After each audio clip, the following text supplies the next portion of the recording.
Nagaan isinii faa guddatoo kabajamtoota waldaa dhaloota barbaannaa jalatti kan argamtan qulqulluu maatii waaqaa akkasuma obboleeyyan islaamaa waldaa kana jalatti kan argamtan kallattii garaagaraatiin jaalalli hundee tokkummaa jalaan sheer isinii godhamuudhaan warri isin dhaqqabu nagaa keenya isinii ergina nagaan rabbii isiniif haa guddatu jechuun barbaada. Gaafima arma dura kaasaatiin turre irra deebuudhaan guyyaa har'aas qur'aanni jecha eenyu dubbatedha. Qur'aanni kun kan eenyuti? Waan jedhu wal wajjinin ilaalla.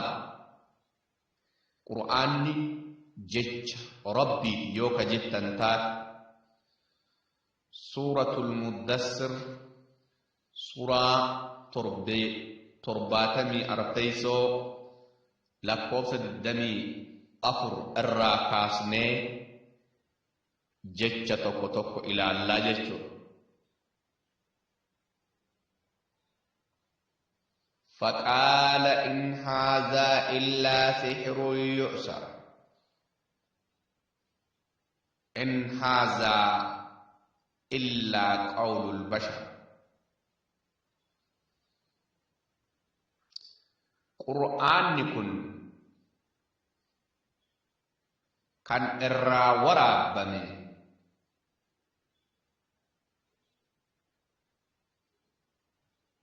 digimtii irraa malee yookaan sihirii xibaartummaa irraa malee waa biroo miti.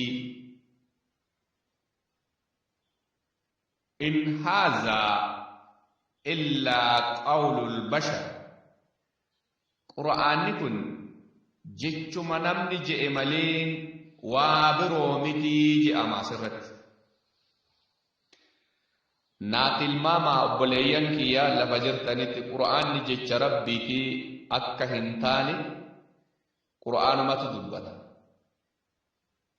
Qur'aanni kun jecha rabbiitii miti digimtiidha malee kan jedhe qur'aana malee waa biroo miti. Nu akkanumaan olii ufumaa kaanii qur'aanni kun jecha rabbiitii mitiin jedhe. Qur'aanichumatu uf waakkate jechuudha. Waa tokkollee itti dabaluu hin dandeessu. Qur'aanni kun jecha eenyuti?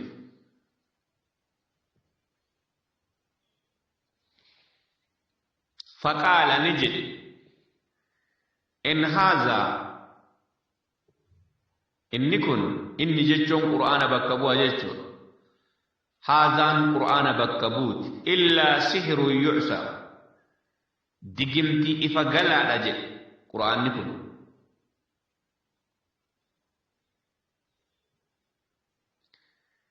In haazaa qur'aanni kun illaa qawlul bashar jecha namaati malee waa biroo miti.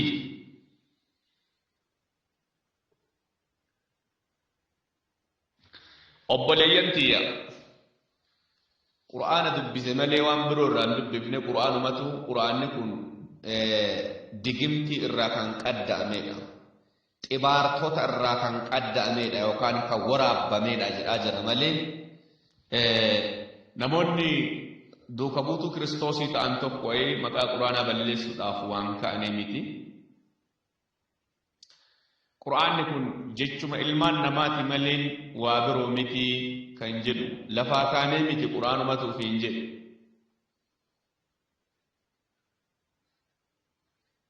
Sheekoleen maaliif digimtii hojjetanii kan jedhu qur'aanumatu suuraa buruujaa qaba. Buruuja jechuun digimtii waan namatti daggamamaati. والسماء ذات البروج واليوم المعمود. قرأ سورة بروجي بروجتك كأجل سهرت جتو Kanaafuyyu waa sihirii irraa qadda'ame malee yookaan waraabame malee waan birootii miti kan jedhuuf quraanumatu wal ibsa.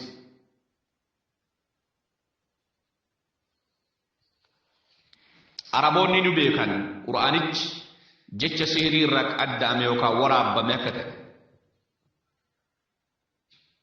Ammallee jecha namaa akka ta'e quraanumatu dubbata. Illaa qawlul bashar.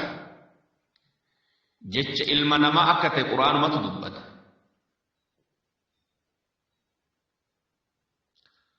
Suuraa jinnii boqonnaa 70 lammeessoo lakkoofsa 1 irraa kaaftanillee gaafa dubbiftan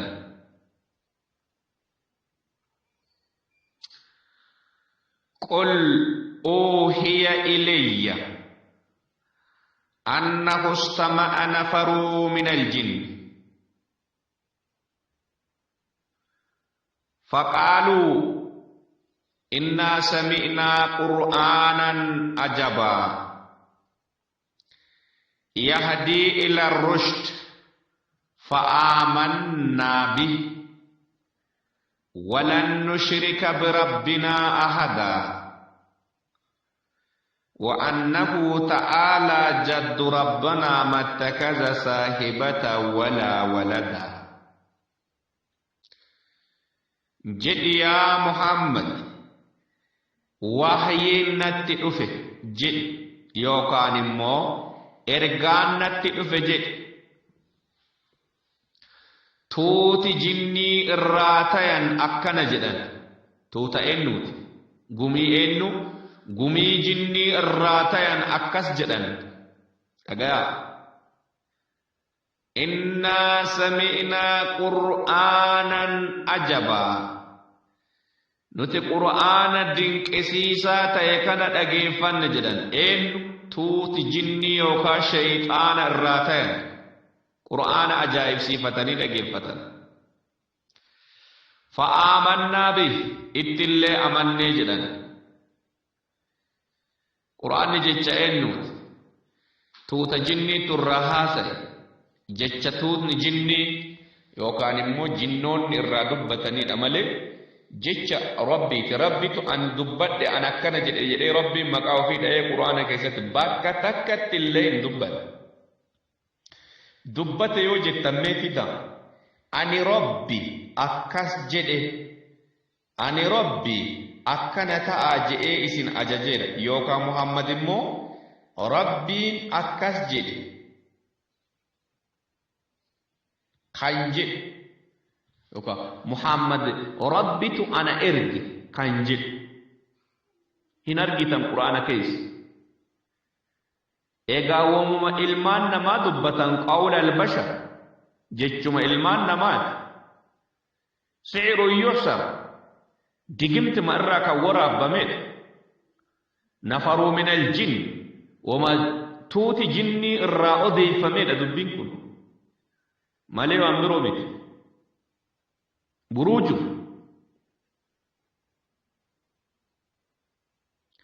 shokkoleen baay'een isaanii quraana ayatal kursiyyi sitti qara'anii jinnii baasna jedhanii caatii sitti qama'u ayaa kursiyyi suurota jinnii ittiin baasan baay'ee sitti qara'u dattiin kolfinaa waa tokko ragaa isinii baya dhiifama naal jedha yeroo tokko jinnii baafta jedhanii na waamanii ijoollee waliin quraana qaraanu ijoolleetu barataa mandara moo'ee keessatti barsiisa ture. Dubartii takka idaayyaadha. Idaayyaa jedhama gara keenyatti dubartii heerumtee ganaa gola keessa jirtuun idaayyaa jedhe mushurraa ishee jedhamtu jechuudha. Innaa jinniin lakkafee jira muslima. Kottuu jinnii baafta jedhanii na waamanii dhaqne. Yeroodhaan nutti marsinee itti qaraan ajinniin ba'uuf jechuudha itti azaan Allahu akbar Allahu akbar gurratti iyyina jinniin sodaatu azaan wanni bayoyitu hin jiru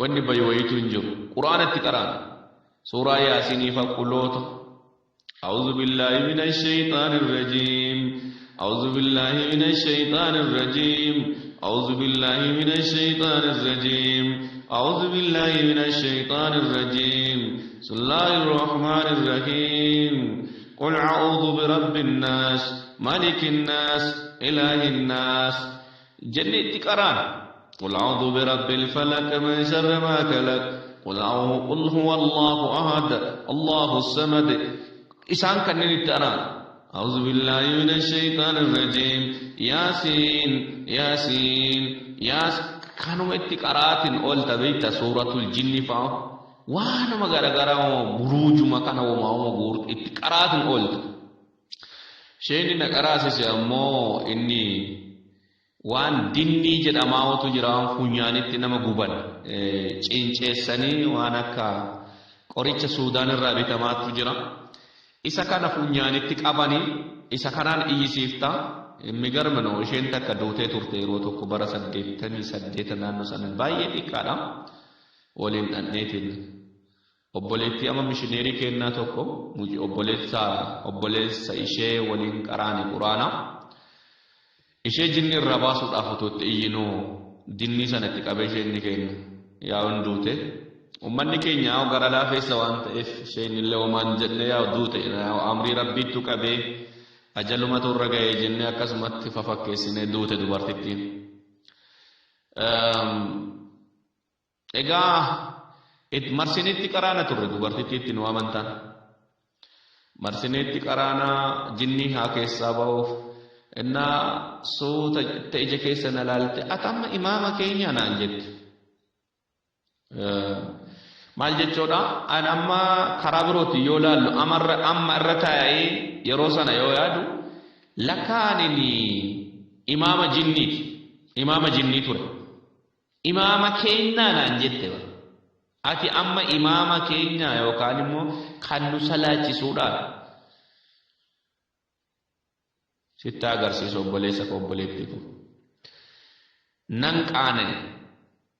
na qaaneessite Enna baadiyyaadha lafti booddeelleen ol utaaltee namoonni qabaniititti qaraama akka amma mana waldaa kiristaanaa keessatti baay'eettee ajajjeetuman baastu osoo hin ta'in itti rarra'ani namoonni baay'een irree qaban cuunfanii qaban lafatti akkasa itti qaraa bulla lafaa ol utaaltee fuulatti kaballaa tokko naa kenniti. Jinni intalli sun jinniin yaa ishee keessa taa'ee jechuudha. Nan gubadhee yeroo isheen utaaltee kaballaa naaf kennite qorraaziitu gidduu keenya jirra qorraazii beektuu miti tirika isaa ifu sana kan baadiyyaatti gaaziidhaan ibsatan kana isinii galan jedhee yaada. In dhaame manni hin dukkanaa'e anis harka koo gudeeda ishii keessa kaa'ee qunxuuxoo itti kaa'e nan gubadheera kan naan raabsiteera qunxuuxoodhaan gube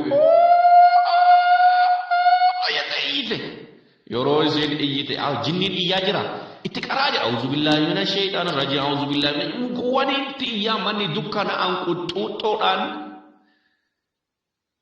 boddooseerra booddee kibriitiidhaan korraazii gaafa nu ibsan harka koo sabadheenis na salphisittiin jedhee yaade sodaadheen ture isheenis achumatti bobbotteetumaan calliste kanuma halkan guutuu iyyaa bullee booddee jinniin illee keessaan baane nutis immoo marqa nyaannee buna dhunneetumaan galle gara biyyaatti kanuma jinniin mana islaamummaa keessatti jechuudha. Jinniin jinnii baasuu danda'a yookaan seexana baasuu danda'a hin danda'u. Atuu imaama kennaa naan jette Muhammad lamissa fakkeenyaaf Muhammad nabiyyu Muhammad gaafa inni goda Hiraa'ii keessatti holqa Hiraa'ii jedhamu keessatti waan ta'e tokko itti dhufee iqraa jedheen dubbis bi'ismi rabbika alladhii kalaq maqaa rabbii si uumeetiin dubbisii jeen maal inni wanni dubbifam eenyudha dubbisi kan jedheen sun booddee Muhammad dubbisuun beeku maayyimi waan ta'eef Muhammad al-Ummiyyi jedhamanii isaan ummiyyi waan ta'eef dubbisuu barreessuu waan hin dandeenyeef maa ana biqaarii an dubbisuu hin danda'u waan jedhaneefi inni itti dhufe sun hamma hoomachi afaan isaanii keessaa jigutti afaan isaanii ukkaamse jedha. Egaa normaalii gaafa yeroo gara Khadijaadha manaa isaanii dhaqanitti jinniitu natti bule jedhanitti himan. Booddee isin ka arragaa gadhatte isaa irraa adda baafatte eessuma ishee Waraqaa ibnu Nawfal jedhamu bira dhattee ifa godhattee lakki jinnii miti jedheen namichi xonqaa'eedha. Waraqaan namni jedhamu kun eessuma isheeti. Innillee xonqaa'eedha nama xonqolaadhaan hojjetu xibaarummaadhaan nama hojjetu nama sanyii Yihuudiiti. Jinnii miti Rabbi nabiyyi isa godhuu barbaada jedheeti nama kana rageesse. Nabiyyummaa Nabi Muhammad illee kana mirkaneesseefi xonqaa'ee. Xonqaa'een kan hojjetuun hafuura waaqaatiin miti waaqa waliin illee miti. Hafuura shayxaanaatiin. Egaa gabaabumatti ani hiikaa isaa isinumaa dhiisa. Xonqaa'een nama tokko nabiyyummaa isaa raaguu mirkaneessuufii danda'a jennee yoo gaafanne deebii isaa ammoo isiniif dhiisa jechuudha. Jinniin yookaan shayxaanni aduwwii rabbiiti yookaan diina rabbiiti. Diinni rabbii nama tokkoon ati nabiyyiidha jettee ergamaa rabbii tokko gootee muuduu dandeessi? Shayxaan hin danda'u. Maa Qur'aan illee walaa tattabi'u shayxaana jedha. Shayxaana hin hordofina innahu lakum aduwwun mubiin inni aduwwii ifa galaa keessanii jedha Qur'aanni karaa birootiin. Asiin immoo namichi xonqaa'een Muhammadin ati nabiyyiidha jedhee gaafa mirkaneessuuf kam qabannee kam dhibu. Gabaabumatti gaafa as deebinu tuuta jinnii irraa jedha suuraa 72 irratti tuuta jinnii irraa nutti dhufanii akkas jedhan Qur'aanan ajaa'ibaa kana dhageeffanne ittillee amannee jedhan jinnoonni. Kanaaf Qur'aani jecha eenyurree tuuta jinniitu dubbata jedhan tuuti jinnii maal jedhan Qur'aana ajaa'ibaa dhageennee jedhan eenyutu jedhaa jira jinnootatu jedhaa jira. Kanaafuu soorsiin jechicha hundeen isaa kan eenyuutu kan jinniiti jechuudha. Waan jinniin jedhe rabbiin itti hime jennee fudhannu be. Garuu jechichi ka eenyuutu ka jinniiti. Jecha jinniin haasa'e eenyu dubbata? Eenyu dubbata? Rabbi dubbatee Muhammad itti hime. Soorsiin yookaan hiddi jechicha kanaa Qur'aana dinqii dhageenye ittillee amanne lammaffaa rabbitti waan daballu walan nushrika birabbina hada rabbi keenya tokkicha lammaffaan waan daballu jedhanii wa inna minal muslimiina nuti musliimoota keessa isa tokkodha kan jedhanii ragaa ofii bayan eenyudha? Jinni. Kanaafuu Qur'aana kana keessatti jechoonni barreeffaman kan jinniiti. Kanaaf ka suuraa Muddassir 74 lakkoofsa 24 irratti jecha digimtii irraa waraabbameedha jechuun digimtii jechuun bar shayxaana jechuudha. Jinnii jechuudha. Eesini galaa jira? Jinnii jechuudha. Kanumatuma kanarraa qaddaa waraabbame jechuudha. Egaa obboleeyyan kiyya lafa jirtanitti haqqii adda baafattanii baruun isinirraa eegala. Namni waan itti amani fakkaata. Namni waan itti amani fakkaata. Jinniin hojiin isaa yeroo baay'ee ajjeesuu, balleessu, ari'u. Maaf hojiin isaa kana malee kan biroo hin jiru. Waan gaarii hojjetee hin beeku. Garuu jinniin Quraanatti amante. Atillee Quraanatti amantee jirta. Quraanni kun jecha eenyu kama jinnii jechuma namaati jechuma digimtii kama jinniin fahaase kanniinumatti amantee jechuudha. Kana amanuudhaan immoo waan gaarii dalaguu dandeessa. Namaaf waan gaarii yaaduu dandeessa. Addunyaa hundumaa waan gaarii yaaduu dandeessa. Kiristaanaaf Islaama walitti qabdee walumaa galatti waan gaarii yaaduu fi dandeessa. Biyyi tun biyya nagaa akka ta'u barbaadda. hin barbaadu maaf inni atitti aman soorsiin isaa yookaan hiddi isaa maal akka ta'e beektaa waan ta'eef jechuudha. Kanaaf obboleeyyan kiyya cuunfaa yookaan guduunfaa dubbii kiyya ati qur'aanaaf Muhammadin duukaa deemtee jecha rabbi irraa hin ta'in jechichi isaa eenyu akka ta'e digimtuu akka ta'e jechuma namaa akka ta'e jecha rabbiitii miti jecha qawl in huwa illaa qawlul bashar jecha namaati jedhaa jedhe jecha namaa malee waan biroon taane inni kun kan jedhaaru kan isa kana dhiiftee gara karaa qajeellummaa karaa daandii jannata galchitu akka qabattuuf daandii qulqullummaa daandii ibiddarraa najaasi baastu akka qabattuufin si waama. Qur'aanni kun maal jedha iddoo birootti wallaahu yad'u ilaa daaru salaam wa yahdii man yashaa'u ilaa siraatin mustaqiim. Wallaahu yad'u ilaa daaru salaam gara ganda nagayaatti rabbiin kun namoota hundumaanii waamaa jedha rabbitu waama jedha rabbi ni waama wa yahdii man yashaa'u nama ofii barbaade ammoo ni qajeelcha kan barbaade immoo itti dhiisa ilaa siraatin mustaqiim gara karaa qajeellummaatti nama barbaade ni waamaa kaawwan immoo ni dhiisa jechuudha. Isni galaa jira walumaa galatti gara waamicha qajeellummaa koottaa waamichi karaan qajeelaan wangeelli kan jedhu karaan dhugaan jireenyi anaan yoo ta'e malee eenyullee gara abbaa dhaquu hin danda'u. Amma karaa quraanaatiin gara rabbii dhaquu hin dandeessu takka karaa Muhammadiitiin dhaquu hin dandeettu karaa Sheekana Huseeniitiin dhaquu hin dandeettu karaa Abal Qaasimiitiin dhaquu hin dandeettu karaa Maariyaamiitiin dhaquu hin dandeessu. Karaa Gabreeliitiin dhaquu hin dandeessu karaa kamiinillee dhaquu hin dandeettu gara abbaa dhaquu kan ittiin dandeettu Kiristoosiin gaafa amante. Kiristoos eenyu sagalee waaqaati jecha waaqaati kan rabbiin ardii samii ittiin uume jechuudha. Kalima rabbii waan hundumaa ittiin kalaqedha. Isa kana amantu malee aljannatu haraamun alayka. Aljannatu haraamun alayka.